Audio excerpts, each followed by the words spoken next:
The night was calm, and the streets of the small suburban town were quiet. Officer Michael Harper sat in his patrol car, sipping lukewarm coffee from a thermos. His K-9 partner, Rex, rested on the passenger seat, his ears perked up, always alert. Michael had been on the force for over a decade, known as a reliable officer who followed the rules. But tonight, something felt different, like an invisible tension hanging in the air. Around midnight, Michael noticed a black sedan speeding down the road. He checked the speedometer on his dashboard. The car was going well above the limit. Without hesitation, he turned on his lights and signaled the driver to pull over. The sedan slowed down and parked by the curb. As Michael approached the vehicle, flashlight in hand, he couldn't shake off a strange feeling. Something about this stop didn't sit right with him. The driver rolled down the window, revealing a man in his late 40s wearing a crisp suit. It was General Marcus Williams, a high-ranking U.S. Army officer. Marcus looked irritated but composed. "Is there a problem, officer?" he asked, his voice steady but tinged with frustration. Michael explained the reason for the stop and asked for the man's license and registration. As Marcus reached into his glove compartment, Rex suddenly growled low, his body stiffening. Michael froze, his training kicking in. "Sir, keep your hands where I can see them," he commanded sharply. Marcus paused, confused. "I'm just getting my ID," he said calmly, holding up his military credentials. But Rex wasn't calming down. The dog's instincts told him something was wrong. To Michael, it seemed like Marcus might be reaching for a weapon. Adrenaline surged through his veins as he ordered Marcus to step out of the car. What happened next unfolded in seconds but felt like hours. When Marcus moved slightly to grab his papers again, Rex lunged forward, breaking free from Michael's grip. Before anyone could react, the dog sank its teeth into Marcus's arm. Panic set in as Michael tried to pull Rex back, shouting commands, but the damage was done. Blood pooled on the ground as Marcus collapsed, unconscious. Shaking, Michael called for backup and medical assistance. Paramedics arrived quickly, but despite their efforts, Marcus succumbed to his injuries at the hospital. News of the incident spread rapidly, igniting outrage across the community. Protesters gathered outside the police station, demanding answers. How could a decorated Army general lose his life during a routine traffic stop? Was this another case of racial bias? For Michael, the days that followed were a blur. He replayed the scene in his mind over and over, questioning what went wrong. Had he acted too hastily? Could he have prevented Rex's attack? The weight of guilt pressed heavily on him, but so did the scrutiny from the public and media. Everyone wanted someone to blame, and Michael knew he was at the center of the storm. Little did he know, this tragedy would unravel secrets far beyond what he could imagine. Across town, Marcus's daughter, Ava, returned home after hearing the devastating news. Grief-stricken and angry, she vowed to uncover the truth, not only about her father's death, but also about the system that allowed such a thing to happen. And as she began digging deeper, she stumbled upon a connection that would change everything. For herself, for Michael, and for the entire town. The death of General Marcus Williams sent shockwaves far beyond the small suburban town where it happened. Within hours, news outlets picked up the story, and social media exploded with hashtags demanding justice. Protesters filled the streets, holding signs that read "Black Lives Matter" and "Accountability Now." The once peaceful neighborhood became a battleground of emotions. Anger, grief, and frustration boiled over as people demanded answers. Officer Michael Harper found himself at the eye of the storm. Once respected in his community, he was now vilified. His face appeared on television screens and newspaper headlines, often accompanied by harsh accusations of racial bias. Friends stopped calling, neighbors avoided him, and even some of his fellow officers kept their distance. For the first time in his life, Michael felt truly alone. At home, things weren't much better. His wife, Sarah, tried to stand by him, but the strain was evident. She had always believed in Michael's integrity, but doubts began creeping in. One evening, After another long day of relentless news coverage, she finally voiced her concerns. "Michael," she said softly, sitting across from him at the kitchen table, Do you think this could have been avoided?" Michael looked up, startled. He wanted to reassure her, to tell her that he did everything right, but the words stuck in his throat. Instead, he just sighed and stared at his hands. "I don't know anymore," he admitted quietly. That night, neither of them slept well. Meanwhile, across town, Ava Williams returned to her childhood home. Her father's absence was palpable. The house felt emptier, colder. Family, friends, and neighbors came by to offer condolences, but their kind words did little to ease her pain. Every room reminded her of Marcus, his favorite chair in the living room, the chessboard they used to play on lazy Sunday afternoons, the framed medals hanging proudly on the walls. But amidst her grief, Ava felt something else brewing, a burning desire for justice. She couldn't accept that her father, a man who had dedicated his life to serving his country, could die so senselessly. Determined to find out what really happened, she started digging into the details of the incident. What she discovered shocked her. Through online forums and local news archives, Ava learned about troubling patterns within the police department. There were numerous complaints filed against Officer Harper's precinct, alleging discriminatory practices and excessive use of force. Some cases involved K-9 units, just like the one that killed her father. But what caught her attention most was a name that kept popping up in connection with these incidents: Lieutenant Greg Hargrove, Michael's former training officer. As Ava pieced together the information, she realized this wasn't an isolated event. It was part of a larger, systemic issue. Her resolve hardened. If no one else would hold the system accountable, she would.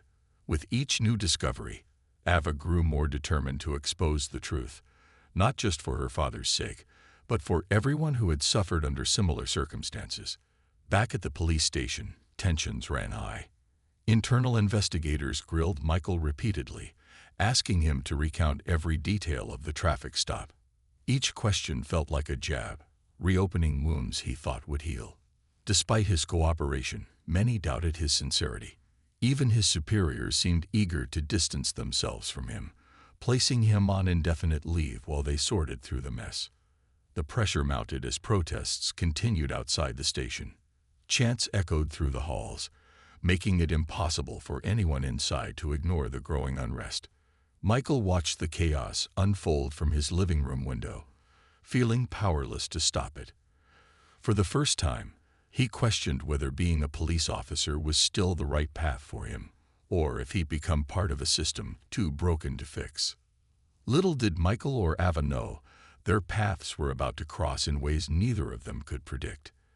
As secrets unraveled and truths came to light, both would be forced to confront uncomfortable realities, not only about the world around them, but also about themselves. Ava spent her days and nights poring over documents, articles, and police reports, determined to uncover the truth behind her father's death.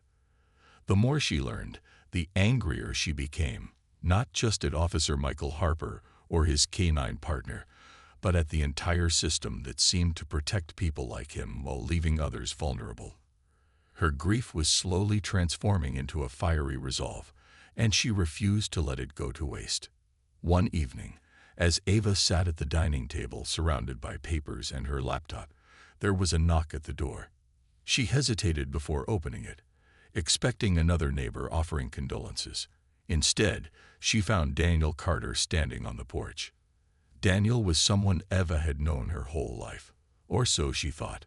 To her, he was just an old family friend who occasionally visited when her father was alive. But tonight, his presence felt different. His expression was serious, almost grim. "Ava," Daniel began, stepping inside after she invited him in. "There's something I need to tell you, something your father never wanted you to know, because he didn't want it to hurt you." Curiosity mixed with suspicion as Ava crossed her arms. "What are you talking about?" Daniel took a deep breath before speaking. "Your mother and I, we were married once, before she met your father." The room fell silent. Ava blinked, trying to process what she'd just heard. Her mother, married to Daniel. It sounded impossible. Growing up, her mother had always spoken fondly of Daniel, but only as a close friend, never anything more. Ava had assumed they were simply colleagues from their time working together in Washington, D.C. "I didn't know how to bring this up," Daniel continued, his voice heavy with regret. "But now, with everything that's happened, I think you deserve to know. Your father and I stayed in touch over the years because of your mom. He trusted me to keep an eye on things, to make sure no one tried to take advantage of our history." Ava sank into a chair, overwhelmed.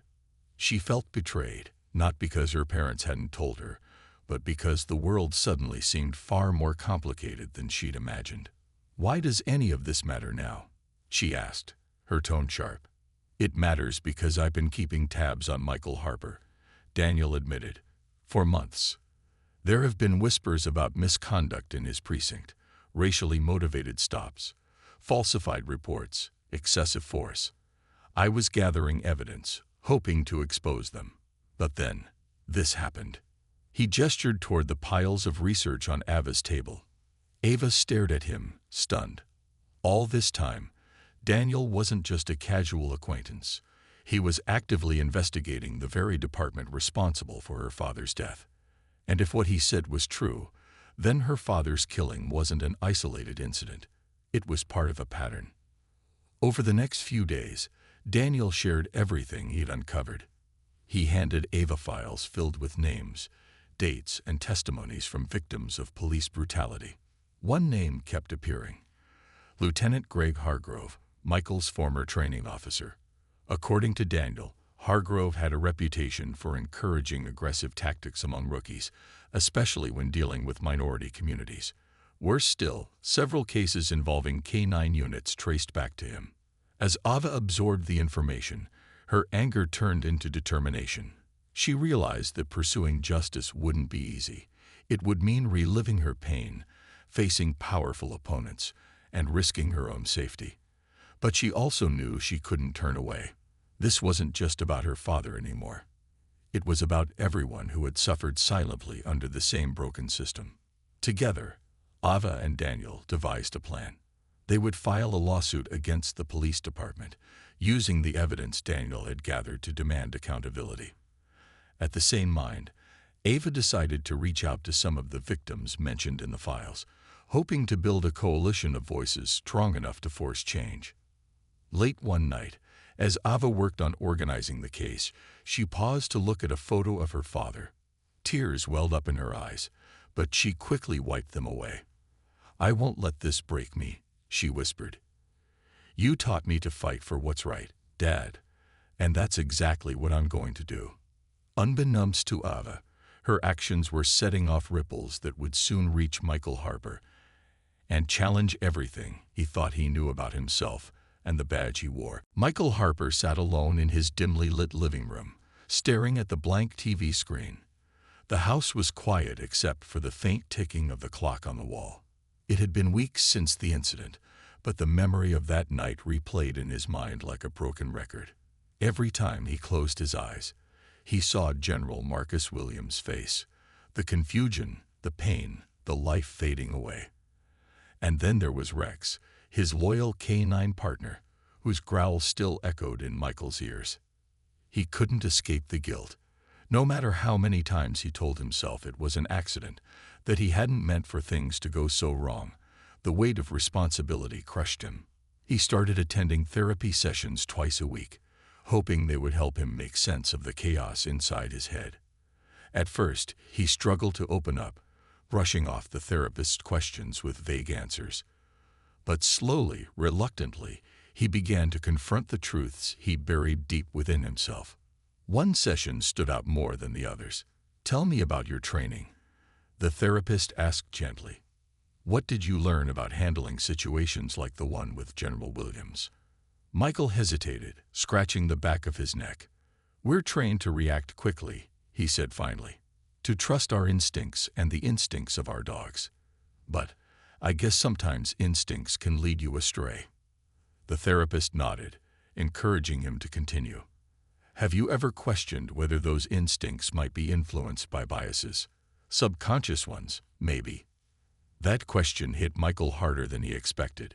He thought back to moments throughout his career, times when he pulled over drivers who looked suspicious or approached certain neighborhoods with extra caution. He had always convinced himself that these decisions were based on patterns, not prejudice. But now, as he sifted through his memories, he wasn't so sure. "I don't think I'm a racist," he muttered, almost defensively. "I've never hated anyone because of their skin color. But maybe I've made assumptions. Maybe I've treated people differently without realizing it." The admission felt like a punch to the gut. For years, Michael prided himself on being fair, impartial, and just. Now he wondered if he had been fooling himself all along. Was he complicit in perpetuating the very system he swore to protect people from? As the days passed, Michael found himself questioning everything, even his place in law enforcement. He loved being a cop.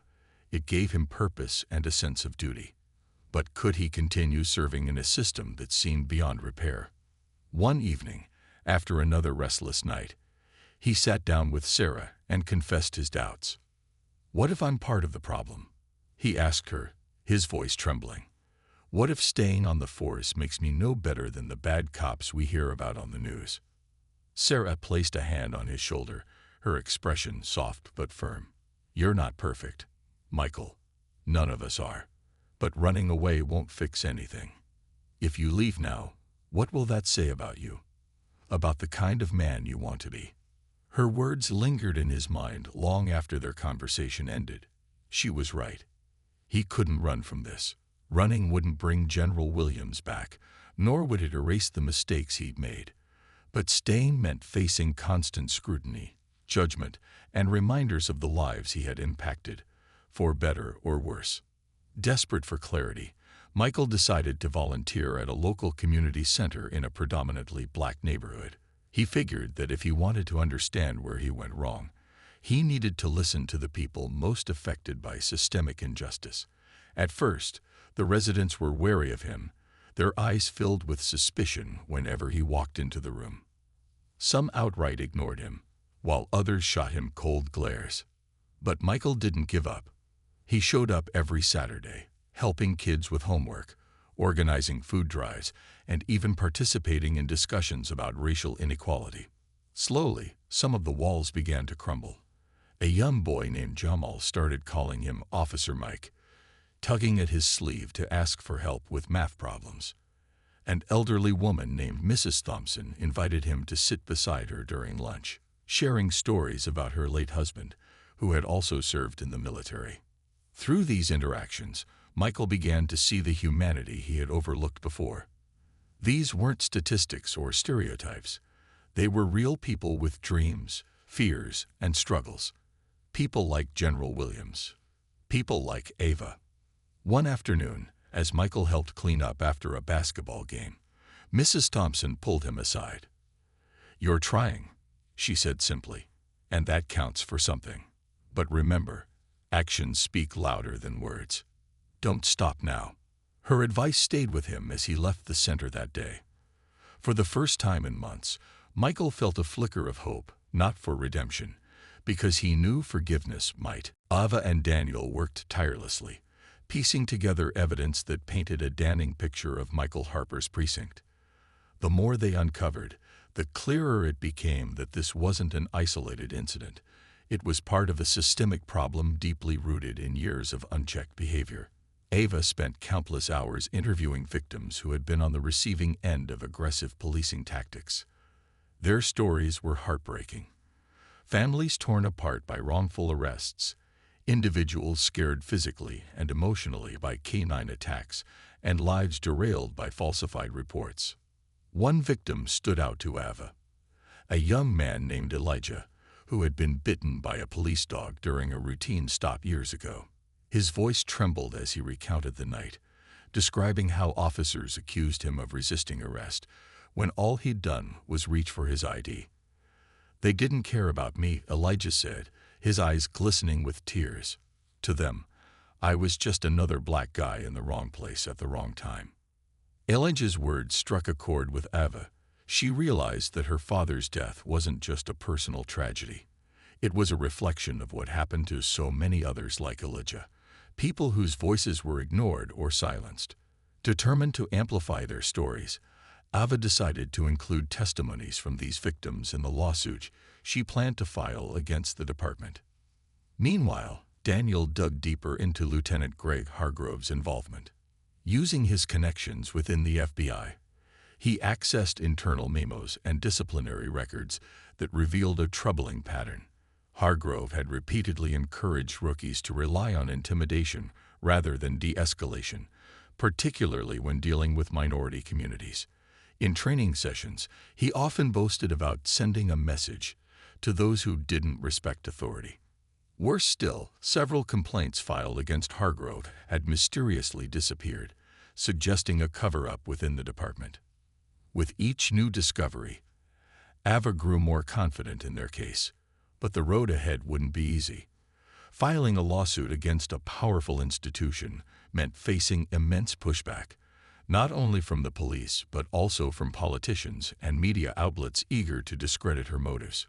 Critics argued that Ava was exploiting her father's death for attention, while others dismissed her efforts as futile. Despite the criticism, Ava refused to back down. Every insult, every accusation fueled her determination even more. As preparations for the lawsuit intensified, word of Ava's investigation reached unexpected ears, including Michael Harper's. Through mutual acquaintances in the force, Michael learned about the mounting evidence against his precinct. At first, he dismissed it as exaggeration, hoping it would blow over. But when he heard whispers about Lieutenant Hargrove's name surfacing, his stomach sank. He remembered Hargrove's harsh lectures during training, the emphasis on dominance over dialogue. Could Michael have unknowingly followed in those same dangerous footsteps? Haunted by the thought, Michael began attending community meetings organized by local activists calling for reform. He listened intently as residents shared their frustrations about police brutality and racial profiling. One evening, a woman named Ms. Lewis addressed the crowd, her voice shaking with emotion.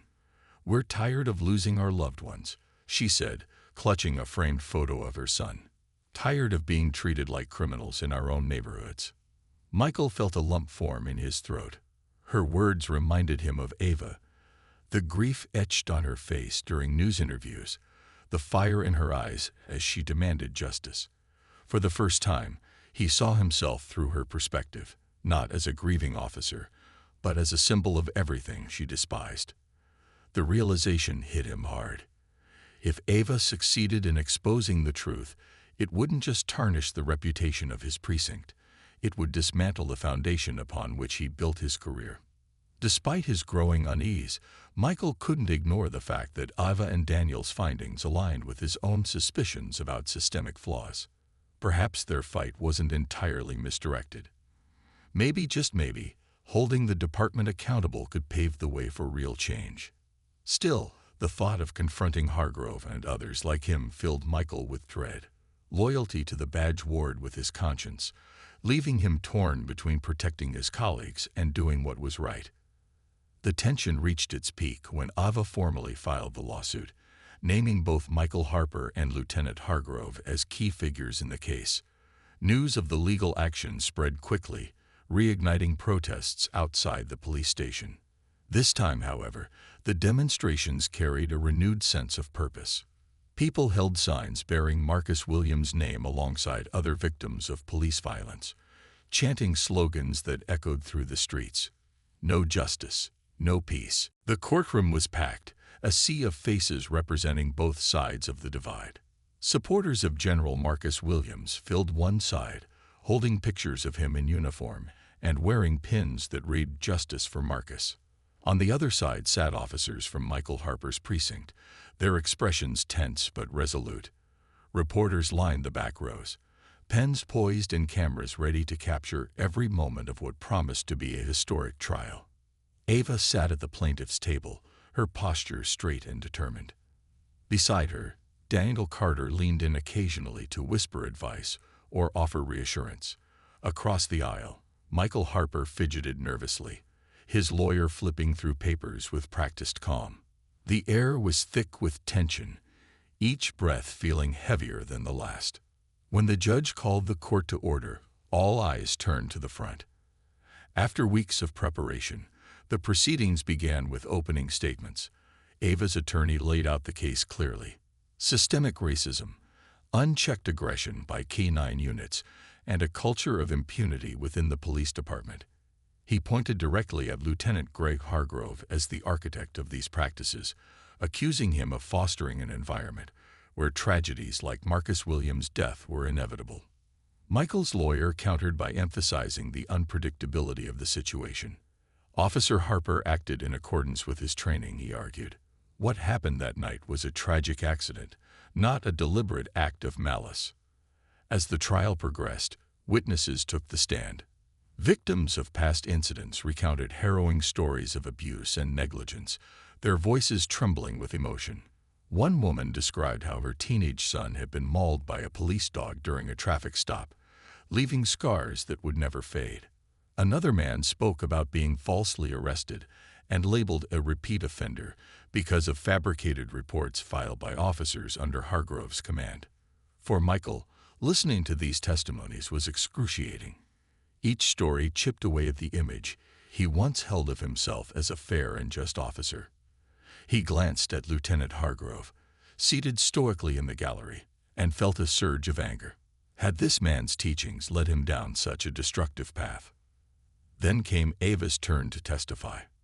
As she walked to the witness stand, the room fell silent. Her voice was steady but laced with pain as she described losing her father. He served our country with honor, she said, clutching a photo of Marcus in his military uniform. And yet, he died on a quiet street in his own neighborhood, not on a battlefield, but at the hands of someone who was supposed to protect him. Her words struck a nerve, drawing murmurs of agreement from the crowd. When Michael's lawyer cross-examined her, pressing her about whether racial bias could be definitively proven, Ava didn't flinch. "You don't need proof when the pattern speaks for itself," she shot back, her gaze unwavering. "This isn't just about my father. It's about everyone who has suffered because of people too afraid to admit they're wrong." Finally, it was Michael's turn to take the stand. Under questioning, he recounted the events of that fateful night, his voice breaking as he described Rex lunging toward Marcus. When Ava's lawyer asked why he hadn't intervened sooner, Michael hesitated. I thought I was doing my job," he stammered. "But now I realize I failed. Failed your father, failed my community, and failed myself." The courtroom erupted into murmurs, some sympathetic, others outraged. For the first time, Michael publicly acknowledged his role in the tragedy, apologizing directly to Ava. His sincerity seemed genuine, but the damage was done. No apology could bring Marcus back. As closing arguments approached, emotions ran high. Ava's lawyer urged the jury to see beyond the individual case, framing it as a chance to hold the entire system accountable. Michael's lawyer pleaded for leniency, arguing that punishing one man wouldn't solve larger issues. When the verdict was finally delivered, it reflected the complexity of the situation. While Michael was cleared of criminal charges due to lack of intent, the civil case resulted in a substantial settlement awarded to Ava. More significantly, the judge ordered sweeping reforms within the department, including mandatory bias training and stricter oversight of K-9 units. Though justice had been served in part, the scars remained. For Ava, the victory was bittersweet, a step forward, but not enough to heal her loss. And for Michael, the trial marked the beginning of a long journey toward redemption, one he knew would require far more than an apology. The months following the trial brought changes, some visible, others subtle, but none were enough to erase the scars left by the tragedy. The settlement awarded to Ava provided financial compensation, but it couldn't fill the void her father's death had created. Still, she refused to let bitterness consume her. Inspired by Marcus Williams' legacy of service and leadership, Ava enrolled in law school, determined to fight for systemic change from within the system that had failed her family. Her decision surprised many, including Daniel Carter, who had grown close to her during their investigation. "Are you sure about this?" he asked one evening as they sat in her living room, surrounded by legal textbooks and case files. "Law school is no small commitment." Ava nodded firmly, her eyes reflecting a mix of grief and resolve. "If I want to make real change, I need to understand the rules before I can rewrite them," she said. "Dad always believed in fighting for what's right, even when it was hard. This is my way of honoring him." Meanwhile, Michael Harper made a life-altering decision of his own. He resigned from the police force. The trial had stripped away any illusions he once held about being the hero in uniform. Though acquitted of criminal charges, the weight of public scrutiny and personal guilt proved too heavy to bear. Leaving behind the badge felt like shedding an identity, but Michael knew it was necessary if he wanted to rebuild, not just his life, but also trust within the community. He began volunteering full-time at the same community center where he'd first started connecting with residents after the incident. His work wasn't glamorous. He helped organize food drives, mentored at-risk youth, and facilitated discussions on racial inequality. Slowly, people began to see him differently, not as the officer responsible for Marcus Williams' death, but as someone genuinely trying to make amends. One afternoon, while helping kids paint murals on the center's walls, Michael struck up a conversation with Mrs. Thompson, the elderly woman who had challenged him months earlier.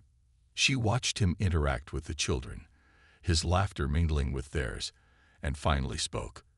"You're not running anymore, are you?" she said, her tone softer than before. Michael paused, considering her words. "No," he replied honestly. "I'm done running. But I know apologies don't fix things. All I can do is try to be better." Mrs. Thompson gave him a small smile, nodding approvingly. That's all anyone can ask for. As both Ava and Michael worked toward their respective paths of healing, Lieutenant Greg Hargrove faced consequences of his own.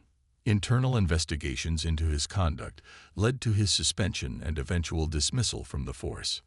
News of his downfall sent shockwaves through the department, serving as a stark reminder that accountability could reach even the most entrenched figures.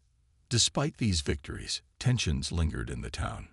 Protests continued sporadically, calling for further reforms, while some residents remained skeptical of whether meaningful change would truly take root. Yet amidst the uncertainty, seeds of hope began to sprout. Community meetings grew more collaborative, with officers and citizens engaging in open dialogue. Programs aimed at rebuilding trust, like joint neighborhood patrols involving civilian oversight, started gaining traction. Years passed, and Ava graduated at the top of her class from law school. Her thesis on police reform earned recognition, and she quickly became a voice for marginalized communities seeking justice. Meanwhile, Michael found purpose in his volunteer work, eventually becoming the director of the community center. Though their lives rarely intersected, both carried the lessons of the past with them, shaping their actions in profound ways. One day, as Michael stood outside the center watching kids play basketball, he noticed a familiar face approaching. It was Ava. She looked different, older, wiser, but her presence still commanded attention. For a moment, neither spoke, the weight of unspoken emotions hanging between them. Finally, Ava broke the silence. "I heard about the programs you've started here," she said, gesturing toward the building. "They're good work." Michael swallowed hard, unsure how to respond. "Thank you," he managed. "I wish your dad could have seen it. He deserved better. From me. From everyone." Ava studied him for a long moment, then nodded slightly. "Maybe we both did," she said simply before turning to leave. Though brief, their encounter marked a turning point, a mutual acknowledgement of pain, growth, and the possibility of moving forward. Neither forgave easily, nor should they have. But in that fleeting exchange, they found something rare, understanding. And sometimes, that was enough to begin again. Years had passed since the trial, and the town had changed in subtle but significant ways. The protests that once filled the streets had quieted, replaced by community forums where residents and officers sat side by side to discuss issues like policing reform, racial bias, and accountability. New policies implemented after the lawsuit, such as body cameras for all officers, stricter K-9 protocols, and independent oversight committees, were slowly rebuilding trust between law enforcement and the people they served. Michael Harper had become a staple at the community center. His presence no longer met with hostility, but with cautious respect. Kids who once avoided him now called him Coach Mike, eagerly joining in basketball games or asking for advice on school projects. He even started a mentorship program aimed at helping young men and women from marginalized communities navigate challenges they face daily. Though he carried the guilt of Marcus Williams' death every day, Michael found solace in knowing he was contributing to a future where such tragedies might be prevented. Eva Williams, now a successful civil rights attorney, continued fighting for justice, not just in courtrooms, but also through advocacy work. She traveled across the country, speaking at conferences and universities about systemic racism and the need for institutional change. Her father's name became synonymous with resilience and courage, inspiring countless others to stand up against injustice. Despite her busy schedule, Eva always made time to visit her hometown, attending events organized by local activists and checking in on programs designed to bridge divides within the community. One crisp autumn evening, the town held its annual tribute to fallen soldiers, including General Marcus Williams. The event drew a large crowd, with families gathering to honor loved ones who had sacrificed so much. As Eva stood near the stage, listening to speeches and watching children lay flowers at the memorial, she noticed Michael sitting quietly a few rows away. Their eyes met briefly, and though neither smiled, there was an unspoken acknowledgement, a shared understanding of how far they'd both come. After the ceremony ended, Michael approached Ava hesitantly. Holding a folded piece of paper in his hand, he cleared his throat. I wrote something," he said awkwardly. "About your dad. About what happened. I thought maybe you'd want to read it." Ava took the paper, surprised. She unfolded it to find a heartfelt letter expressing Michael's remorse, gratitude for Marcus' service, and commitment to ensuring his death wasn't in vain. For a moment, she simply stared at the words, unsure what to say. Finally, she looked up at him. "Thank you," she said softly. It wasn't forgiveness, it couldn't be. But it was acceptance. Acceptance that they were both human, flawed yet capable of growth. As the sun dipped below the horizon, casting golden light over the park, Ava tucked the letter into her bag and walked toward her car. Michael lingered behind, watching her go.